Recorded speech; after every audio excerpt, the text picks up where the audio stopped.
friends, Katie here with For the Love of Leftovers, and today we are at a local orchard. This is called Wallingford's Fruit House here in Maine, and they're also family with the Rickers Orchard, also in Maine, just a couple towns over. And they do a fantastic thing every year where their leftover pumpkins and apples and items like that are put on super mega discount. So while of course we have done our shopping for the month, we are now going to do a little bit of what I'd like to call an annual shopping, because I'm going to get our squash and pumpkin and apple needs. Well, apple needs not for the year, but you know, for a good amount. Anyhow, all right, let me show you what we got going on.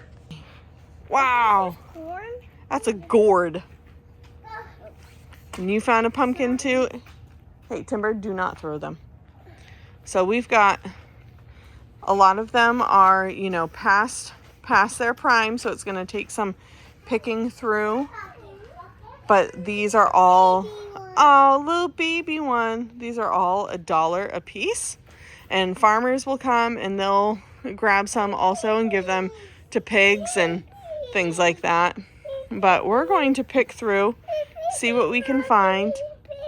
Oh, it's a baby pumpkin. And see what we can find for eating. So this whole greenhouse. Yeah, some of them are broken. That's okay. All right, let's find some winners. All right, so like I said, these are, a lot of these have, the frost has come, and so this, you know, doesn't look great, but we can cut that off. That's okay. That's a good $1 squash. Oh, and they're selling babies. They're selling babies half off. Huh. All right, so we've got a good amount in there. And then I've also got a box down here that has some. Now we're gonna start looking through the spaghetti squash and the delicata. Spaghetti squash is looking a little rough, but I think maybe if I dig underneath there that I can find a good amount. I love butternut squash, so I got really more than needed, but my idea is to get 12, one for each month of the year, and that will help me to meal plan, knowing that I have a spaghetti squash to use, which really I need 24 because we go through 2 when we have it. So yeah, so let's try and get 24 of the delicata and 24 of the spaghetti squash, and that will get us through the year. Okay, so I was not able to find 24 of these, and some of them are rather small, so 2 of these will be one dinner for us. So I'll have to kind of plan that out. I think I've got, you know, maybe 1, 2, 3, 4, 5, 6, 7, maybe 8 in there that I like, 8 dinners, if that makes sense. Apparently we're getting some little pumpkins too. The delicata look great, and these are more of like a side dish. That's how we'll prepare those. Now I'm gonna grab some of the acorn squash. Not a ton, because we don't eat a ton of it, but for $1 and for how good they look, let's get some. All right, so here is our finished wheelbarrow of squash. Oh, and a goat.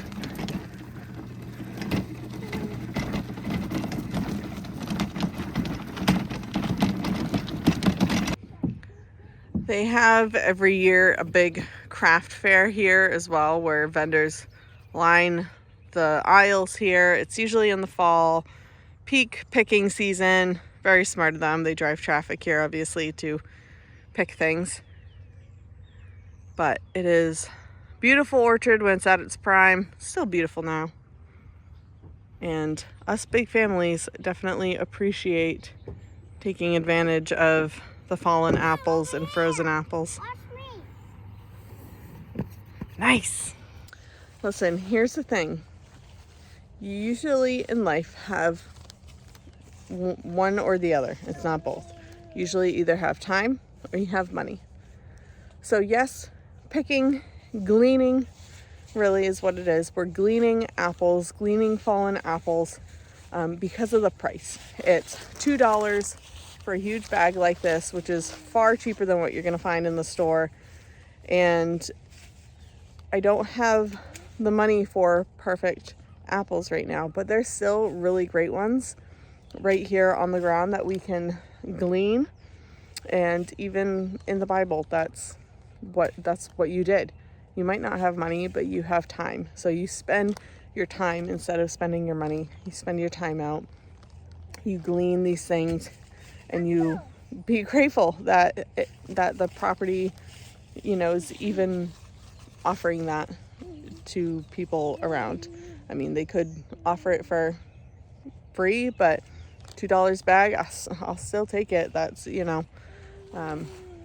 also helps them, helps to pick up the waste. It's just a win-win all around. And the kids are eating the apples. I picked up a few that look great, and they're eating them, and they're happy, and they look fantastic. And so picking these apples, what I'm doing is I'm rolling them, I'm looking at them, we're finding ones that are not wrinkly and don't have a whole bunch of bruises and schmutz on them. So like this one, we've got a wet leaf on it. It does have a couple spots. This still looks like a good apple. This is still one you would find in a store. It's been frozen because of the frost, so it makes it not perfect for eating. My kids will still eat the crap out of this, you know what I mean? So let's just do it. So another thing I'm looking for when I pick these up, looking to see how clean they are, see if they've got any worms, also feeling them. If I pick them up and they're kind of squishy, then I'll pass on them. But like this one is still nice and hard, and it's not hard because it's frozen. Okay, it's like this fell off recently. And I'm grabbing these with the intention of my kids eating them. However, these really can be used for making apple crisp, canning, if you want to can apples for like apple pie filling, applesauce, apple cider vinegar, apple cider, apple juice. Like, these are totally fine to bake with and do things like that. My kids just go through apples so quickly. But if I get them home and get them thawed, get them washed, because we are going to wash them, just because of any potential bugs that are in them. Once we get them home, if they're like not great for just picking up and eating, we'll cook with them.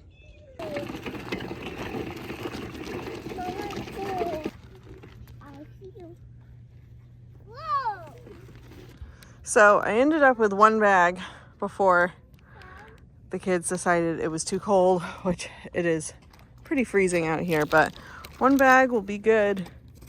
Let's go check out. All right, friends, well, welcome to my basement. I just got the kids down for a nap, so now I'm gonna go and sort through all these things.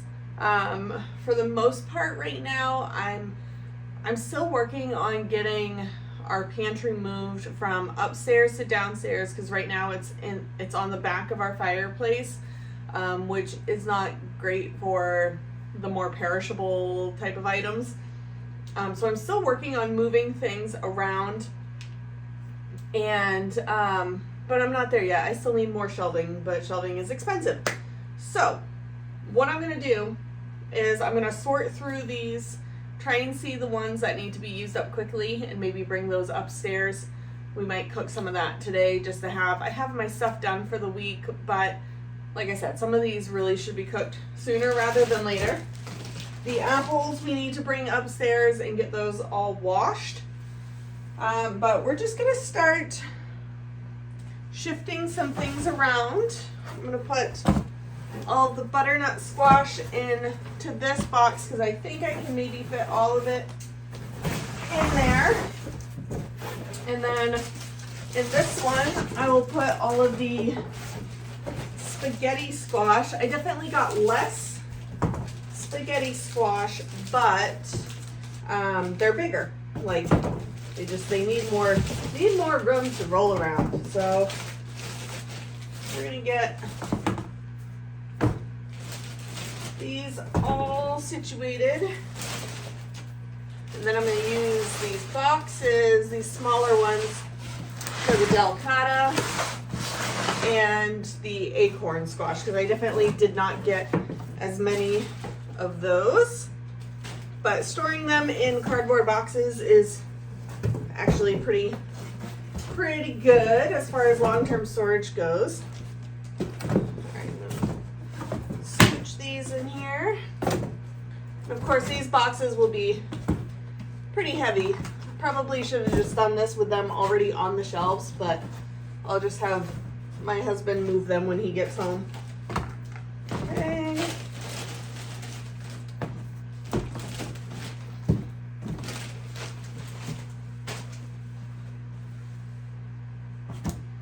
Ooh.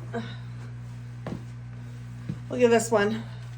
This one cracked, so we will have that tonight. My autistic son that loves angel hair pasta, he tolerates spaghetti squash.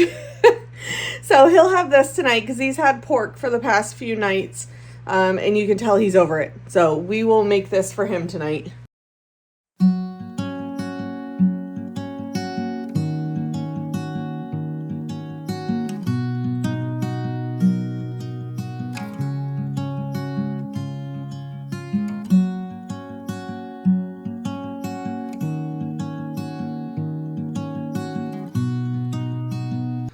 Okay, so we made quick work of that.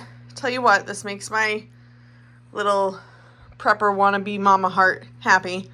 This was this was all, including the apples, all the squash here. I pulled out too, but this was all $50. It was like, or $52, because that bag was $2. $52 for all of this food. Amazing. Absolutely amazing. And we will find ways for everyone to enjoy it. These butternut squash are my favorite. My husband and kids definitely like the spaghetti squash, and then the delicata and the acorn are great for like side dishes. I am so excited. This will mostly be turned into soup. I might even can some of it because, I mean, why not, right? Okay, so this is what I mean. Ignore the water heater, sorry about that, but this is what I mean where we're trying to move things to our pantry, doing it in the way that best makes sense. I have all of that bulk pasta that I bought here. I've got 2 boxes, got some coconut oil here. These are a delicata spaghetti squash hybrid from our neighbor that we bought some veggies from.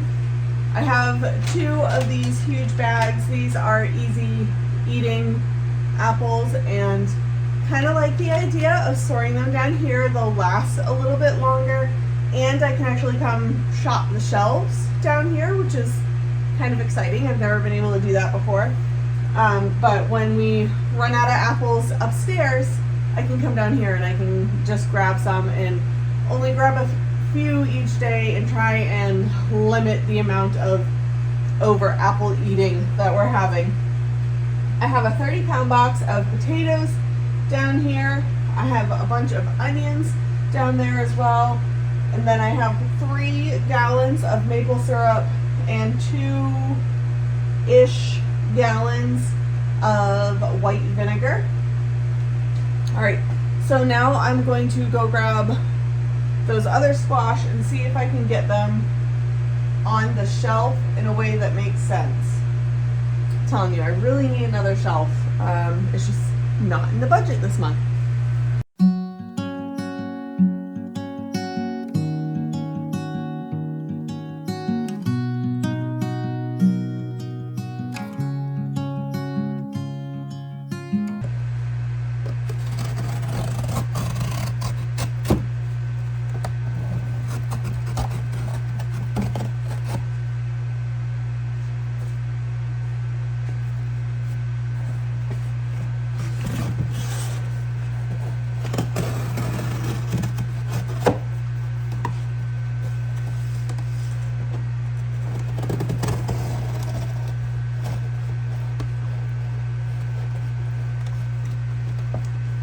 just gonna put this these delicata spaghetti squash combos in the same box as the spaghetti squash.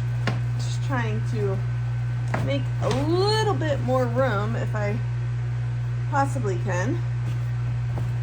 And they'll be eaten the same way, they'll be used the same way, so hopefully this shelf is up to the task. Okay, we were having issues with the water pump, hence all the noise, but this gives you a little bit better view. Wish everything wasn't in cardboard boxes just for the aesthetic, but it is what it is, right?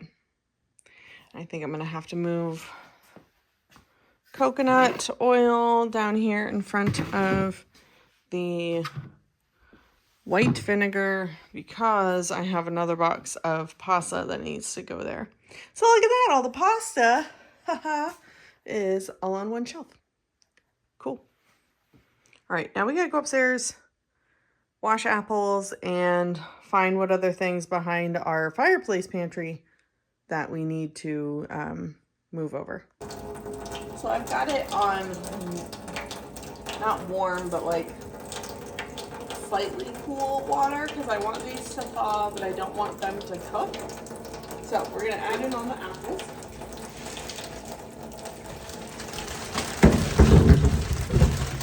And yes, that's totally gonna bruise some of them, but it'll be okay. That one is already being eaten. All right. Need to add in a bunch of vinegar.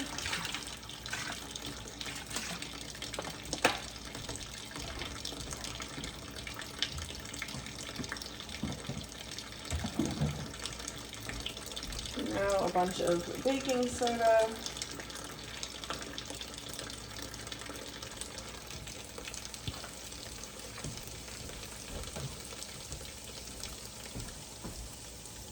All right.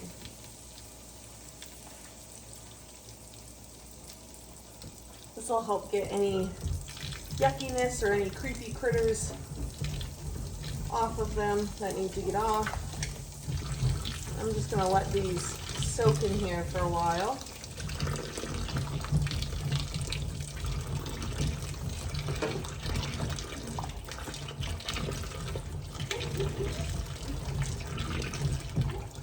Okay, so now we're gonna prep some of this squash for dinner. So this is super easy, okay? I'm just going to, you can see where, you know, there's obvious rot there. I'm going to cut that off. Yep, that got, looks like it got all of it. So, also going to cut the end off here. And now normally I would, you know what, I'm still gonna cut it in half. I was gonna leave it whole, but okay, we're gonna cut it in half.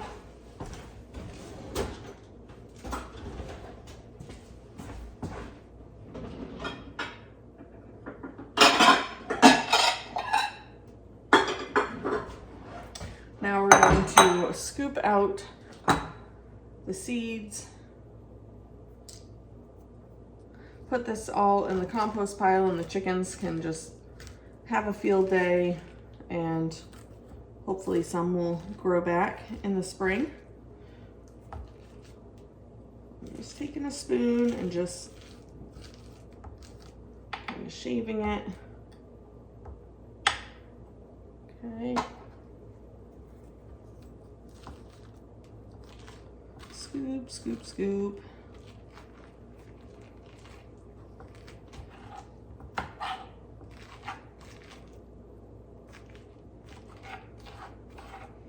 This one is pretty small, and the other one I'm gonna do is pretty small also. So these will get eaten tonight. There will be no leftovers from this.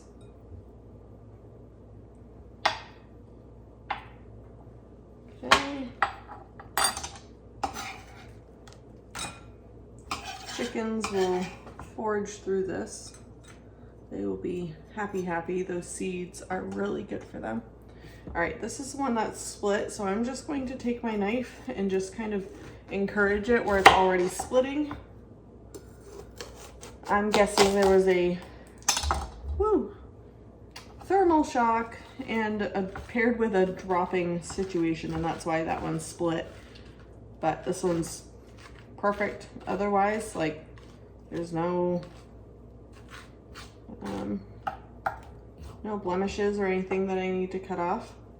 Looks good. And you only eat the inside of it, so even if there's blemishes on the skin, really doesn't even matter, as long as it's not, you know, like that other one where it had mold going from the blemish into the skin or into the flesh of it. That's the only time you really need to cut it off.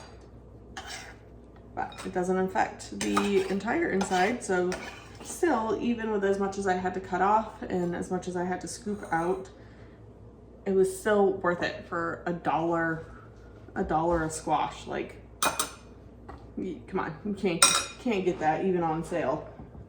Okay, not at the grocery store, that's for sure.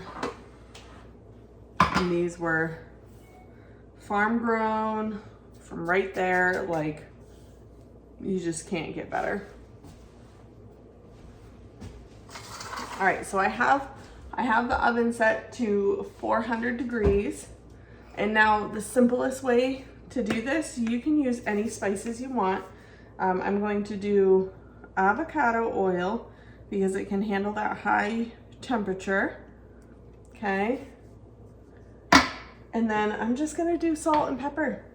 I've had this with a packet of like Old El Paso, like the taco seasoning mix. I couldn't find a word for it. Nutmeg is a really fantastic flavor on here because mostly my autistic son is going to be eating this. I'm going to hold off on any funky unknown, you know, seasonings. I mean, he's pretty used to nutmeg, but you know, I just don't want it to be like an overpowering thing. Even this pepper, I'm gonna have to be a little light on,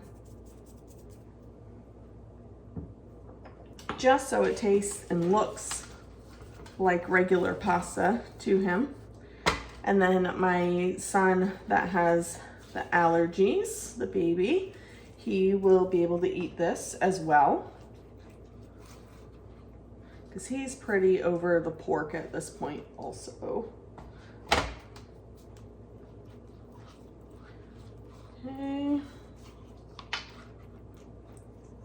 Perfect. And so what I'm doing is I'm rubbing all in here and all along the edge with the oil and the seasonings, and then I'm putting it this open cavity side down. I could even fit a few more. I won't, because I'm just not today.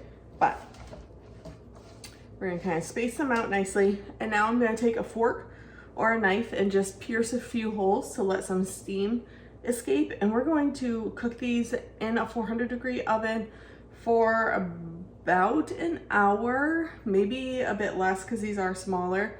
But you'll notice that the skin on these starts to change color, and it looks wrinkly and it looks shiny. It looks a bit soft. That's when you can tell, like, oh, okay, they're done. Like, if you take your finger and then you do that and it divots once it's been cooking for a while, you know that it's done. I mean, obviously be careful. Hot stove, hot items. Use your smarts. But for me, like, it doesn't bother me, so I just give it a quick poke, and if my finger, you know, dents it, then I know we're done. Here is our spaghetti squash. It still is looking pretty vibrant. It is definitely done. You can feel the denting. Okay, so we're gonna let this cool down to the point that we can handle it. So give it about 10 minutes or so. And then we're gonna flip it over and shred it. Are cool enough that I can flip them over, and I'll just pull off these little crispy bits. I don't mind them, but you know, texture kids, they might And then we'll just take a fork and run it along, and look at that. Super easy. Spaghetti noodles.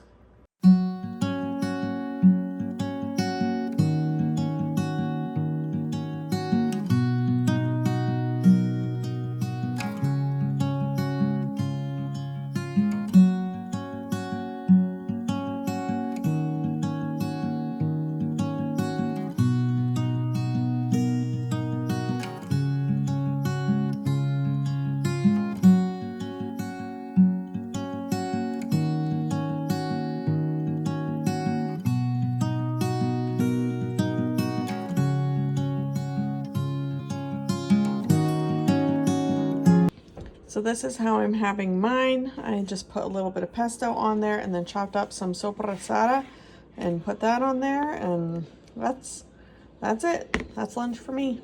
So that's it for today. Thanks so much for hanging out with me, and I hope you hit that like and subscribe button to get notified for more videos that go live every week. Every Wednesday and Saturday is what I aim for.